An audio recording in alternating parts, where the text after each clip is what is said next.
I'm Darren Rovell with the Action Network, and we are here with Jay Croucher, the Director of Trading for PointsBet, to talk about this week's action. Jay, we like to talk about things that people don't talk about normally, and I want to talk about the teams that are awful, right? We always talk about, oh, are we betting Tennessee and Buffalo and Tampa Bay? But I really want to talk about how people are dealing with the Jets and the Detroit Lions and the Houston Texans with another double-digit spread. Let's start with the Texans against the Rams. We're at 14.5. The Texans have had, I think this is their fourth, maybe double-digit spread. They haven't covered a double-digit spread recently. They did cover once against the New England Patriots when they lost by 3. The spread was 8. So tell me how people bet the Houston Texans when I'm not too confident they could actually score a touchdown.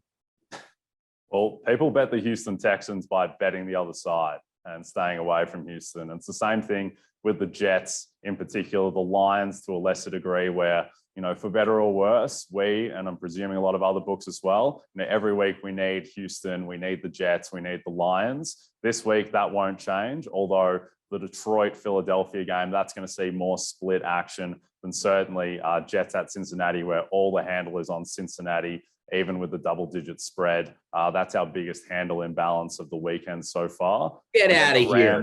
Wait, hold on. That is the biggest hand. So people really see great value, even with that half point above the 10. You can't give that away, it seems then. I think people are starting to really believe in Cincinnati. They were so impressive against Baltimore. They were 6.5-point dogs, and they go in and they win 41-17. They're creeping up on Baltimore in the AFC North with the odds there. And I think that people just believe in Joe Burrow and Jamar Chase.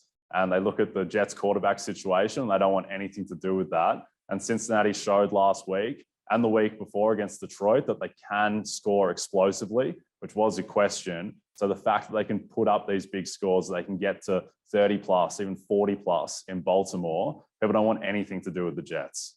Okay, so the Jets, Cincinnati, we got that. Detroit, Philly. Obviously, Philly is not that great of a team. Detroit has not won a game. That's only 3.5.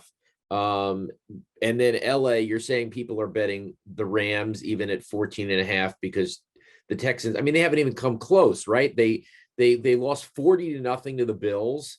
They lost another game 31-3. It's almost like you can't make it high enough. So how do you get to 14.5?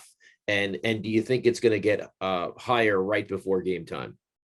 It may get higher. I think people all year have believed in the Rams. They believe in Matt Stafford and Sean McVay.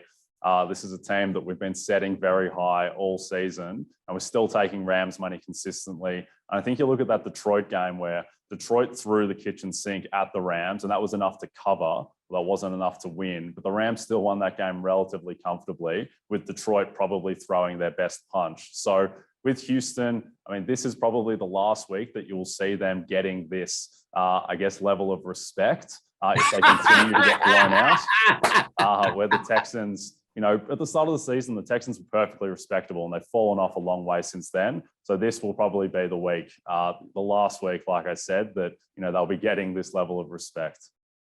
And that means under 17 points. Jay Croucher, the Director of Trading for PointsBet, thanks so much for joining us. Thanks, Darren. Make sure you check out all of PointsBet's promotions, including this one for Sunday Night Football.